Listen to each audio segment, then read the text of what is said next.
ମାଲକାନଗିରି ପୁଲିସକୁ ମିଳିଛି ସଫଳତା। ଗୁଇନ୍ଦା ସୂତ୍ରକୁ ଆଧାର କରି ଚିତ୍ରକୋଣ୍ଡା ବ୍ଲକ ଅନ୍ତର୍ଗତ ଗୁଣ୍ଟୱାଡ଼ା ଗ୍ରାମରେ ପ୍ରାୟ 6ରୁ 7 ମାଓବାଦୀଙ୍କ ସମାଗମ ହୋଇଥିଲା। ପୁନର୍ବାର ଚିତ୍ରକୋଣ୍ଡା ଅଞ୍ଚଳରେ ନକ୍ସଲ ସାମ୍ରାଜ୍ୟ ବିସ୍ତାର କରିବା ପାଇଁ ହେଉଥିବା ଏହି ଯୋଜନାର ଖବର ପାଇ ଜିଲ୍ଲା ପୁଲିସ ଓ ଡିଭିଏଫ୍ ଯବାନଙ୍କ ପକ୍ଷରୁ ସର୍ଚ୍ଚ ଅପରେସନ କରାଯାଇଥିଲା। ଅପରେସନ ସମୟରେ 3ରୁ 4 ମାଓବାଦୀ ଖସିଯାଇଥିବା ବେଳେ 3 ମହିଳା ମାଓବାଦୀଙ୍କୁ ଗିରଫ କରିଥିଲେ ଓ ସେମାନଙ୍କ ନାମରେ 8 ଲକ୍ଷ ଟଙ୍କାର ପୁରସ୍କାର ଥିବା ଜଣାପଡ଼ିଥିଲା। ପୋଲିସ ଦ୍ୱାରା 3 ଜଣ ହାର୍ଡକୋର ମହିଳା ମାଓବାଦୀ ଗିରଫ ହୋଇଥିବା ବେଳେ ବହୁ ମାଓ ଗତିବିଧି ଓ ଗୁଳି ବିନିମୟରେ ସାମିଲ ଥିବା ସୂଚନା ଦେଇଛନ୍ତି ଦକ୍ଷିଣ ପଶ୍ଚିମାଞ୍ଚଳ ଡିଆଇଜି ନୀତିଶ। କିଛି ଲୋକ ବସିକରି ଗୁଣ୍ଟାୱାଡ଼ା ଗାଁ ପାଖରେ ଚିତ୍ରକୋଣ୍ଡା ଥାନାରେ ଅଞ୍ଚଳରେ ମିଟିଂ କରୁଛନ୍ତି, ମାଓଇଷ୍ଟ ମାନେ ମିଟିଂ କରୁଛନ୍ତି। ଆମେ ଶୀଘ୍ର ଖବର ପାଇଲା ପରେ ଗୋଟେ ଚିତ୍ରକୋଣ୍ଡା ଥାନାରୁ ଗୋଟେ ଟିମ୍ କରିକି ୱିଥ୍ ୱୁମେନ୍ ଅଫିସର ଆଉ ଡିଭିଏଫ୍ ଗୋଟେ ଟିମ୍ କରିକି ଆମେ ସେଠି ପଠାଇଲୁ। ସେଠି ପଠାଇଲା ପରେ ଆମକୁ ବାକି ଯେଉଁ ମିଟିଂ କରୁଥିଲେ ସେମାନେ ସେଇଠୁ ପଳାଇଗଲେ। ଆଉ ଆମର 3ଟା ମାଓଇଷ୍ଟ କାର୍ଡ଼ରେ ଆମେ ଧରା ପଡ଼ିବା ପାଇଁ ସଫଳ ହୋଇଛୁ। ସେ ଭିତରୁ ଗୋଟେ ହେଉଛି ସ୍ୱପ୍ନା, ଯିଏକି ACM ରାଙ୍କର ଅଛନ୍ତି। ସେ ଧାକଳପଦର ଗାଁ ଯୋଡ଼ାମ୍ବ ଥାନା ଅଣ୍ଡରରେ ଅଛନ୍ତି। ସେକେଣ୍ଡ ହେଉଛି ବବିତା, ସେ ବି ଧାକଳପଦର ଗାଁର ଯୋଡ଼ାମ୍ବ ଥାନା ଅଞ୍ଚଳରେ ଅଛନ୍ତି। ଆଉ ଥର୍ଡ଼ ହେଉଛନ୍ତି ସୁନିତା, ସେ ବି ଧାକଳପଦର ଗାଁର ଯୋଡ଼ାମ୍ବ ଥାନା ଅଞ୍ଚଳରେ ଅଛନ୍ତି। ଏ 3ଟା ମାଓଇଷ୍ଟ କାର୍ଡ଼ର ଉପରେ ଟୋଟାଲ 8 ଲକ୍ଷ ଟଙ୍କାର ଇନାମ ଅଛି। ସ୍ୱପ୍ନା ଉପରେ 4 ଲକ୍ଷ ଟଙ୍କାର ଇନାମ ଅଛି, ବବିତା ଉପରେ 2 ଲକ୍ଷ ଟଙ୍କାର ଇନାମ ଅଛି, ଆଉ ସୁନିତା ଉପରେ ବି 2 ଲକ୍ଷ ଟଙ୍କାର ଇନାମ ଅଛି।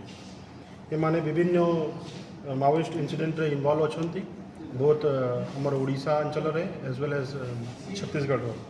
ସ୍ୱପ୍ନା ଟୋଟାଲ 7ଟା ଏକ୍ସଚେଞ୍ଜ ଅଫ୍ ଫାୟାର ଆଉ ବିଭିନ୍ନ ମାଓଇଷ୍ଟ ଇନସିଡେଣ୍ଟରେ ଇନଭଲ୍ଭ ଅଛି। ବବିତା ଆଉ ସୁନିତା ଟୋଟାଲ 3ଟା ଇନସିଡେଣ୍ଟରେ ଇନଭଲ୍ଭ ଅଛି। ଏମାନଙ୍କର ଇଣ୍ଟରୋଗେସନ୍ ଚାଲୁଛି। ଏମାନଙ୍କୁ ଆଜି ଆମେ କୋର୍ଟ ଚାଲାଣ କରୁଛୁ ଆଉ ଫର୍ଦର ଇନଭେଷ୍ଟିଗେସନ୍ ଜାରି ଅଛି। ସାର୍ କହିପାରିବେ କି ସ୍ୱାଭିମାନ ଅଞ୍ଚଳ ଆହୁରି ଆକ୍ଟିଭ୍ ହେଉଛନ୍ତି କି ମାଓଇଷ୍ଟ ପାର୍ଟି? ସ୍ୱାଭିମାନ ଅଞ୍ଚଳରେ ମାଓଇଷ୍ଟ ଆକ୍ଟିଭିଟି ବହୁତ କମିଗଲାଣି। ଆଗରୁ ଆମର ଯେତେ ବେଶୀରୁ ବେଶୀ BSF କ୍ୟାମ୍ପ ଲାଗିଛି, ପୁଲିସର ଏରିଆ ଡୋମିନେସନ୍ ଏକ୍ସରସାଇଜ୍ ବଢ଼ିଛି। ତ ମାଓଇଷ୍ଟ ଅଞ୍ଚଳରେ ମାଓଇଷ୍ଟ ମୁଭମେଣ୍ଟ ଗୁଡ଼ା ମାଓଇଷ୍ଟ ଆକ୍ଟିଭିଟି ଗୁଡ଼ା ଘଟିଛି। ଏବେ କେଉଁ ଲିଡର ଥିଲେ ସାର୍ ଯେଉଁ ଧରା ପଡ଼ିଲା ବେଳେ ବଡ଼ ଲିଡର କିଏ ଥିଲେ? ଲିଡର ଏମିତି ବଡ଼ ଲିଡର ଏବେ ଇଏ ହେଇନି।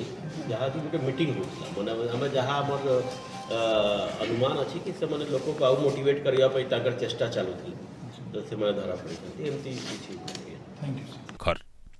ସେମାନେ ଥିଲେ ଆନ୍ଧ୍ର ଓଡ଼ିଶା ବୋର୍ଡରର ସାଉଥ୍ ଜର୍ନାଲ କମିଟି ମିଲିଟାରୀ ପ୍ଲାଟୁନ୍ର ହାର୍ଡକୋର ମାଓବାଦୀ। ଗିରଫ ମହିଳା ମାଓବାଦୀ ହେଲେ ମହିଳା ମାଓନେତ୍ରୀ ସ୍ୱପ୍ନା। ACM କ୍ୟାଡର ହୋଇଥିବା ବେଳେ ତାଙ୍କ ନାମରେ 4 ଲକ୍ଷ ଟଙ୍କା ପୁରସ୍କାର ରହିଥିଲା। ଅନ୍ୟ 2 ମହିଳା ମାଓବାଦୀ କମଲା ଓରଫ ବବିତା ପାର୍ଟି ମେମ୍ବର ଭାବେ କାମ କରୁଥିବା ବେଳେ ତାଙ୍କ ନାମରେ 2 ଲକ୍ଷ ଟଙ୍କା ପୁରସ୍କାର ରହିଥିଲା। ମହିଳା ମାଓବାଦୀ ପ୍ରଭାବିତ ସୁସ୍ମିତା ଓରଫ ସୁନିତା ଟପ୍ ଲିଡର ମାଓବାଦୀ ଉଦୟଙ୍କ ଅଙ୍ଗରକ୍ଷକ ଭାବେ କାମ କରୁଥିଲେ। ତାଙ୍କ ନାମରେ ମଧ୍ୟ 2 ଲକ୍ଷ ଟଙ୍କା ପୁରସ୍କାର ଥିବା ସାମ୍ବାଦିକ ସମ୍ମିଳନୀରେ ସୂଚନା ପ୍ରଦାନ କରାଯାଇଛି। 3 ମହିଳା ମାଓବାଦୀଙ୍କ ନାମରେ ସର୍ବମୋଟ 8 ଲକ୍ଷ ଟଙ୍କା ପୁରସ୍କାର ରହିଥିଲା। ସାମ୍ବାଦିକ ସମ୍ମିଳନୀରେ ଅନ୍ୟ ମାଓବାଦୀଙ୍କ ତଲାସି ସହ ଚିତ୍ରକୋଣ୍ଡା ଅଞ୍ଚଳର ମାଓ ଗତିବିଧିକୁ ପୁନର୍ବାର ଆରମ୍ଭ କରିବାକୁ ଦିଆଯିବ ନାହିଁ ବୋଲି ମାଲକାନଗିରି ଆରକ୍ଷୀ ଅଧୀକ୍ଷକ ବିବେକାନନ୍ଦ ଶର୍ମା ପ୍ରକାଶ କରିଛନ୍ତି। ମାଲକାନଗିରିରୁ ରାଜେଶ କୁମାର ଓଝାଙ୍କ ରିପୋର୍ଟ, ସ୍ୱସ୍ତିକ ନ୍ୟୁଜ୍।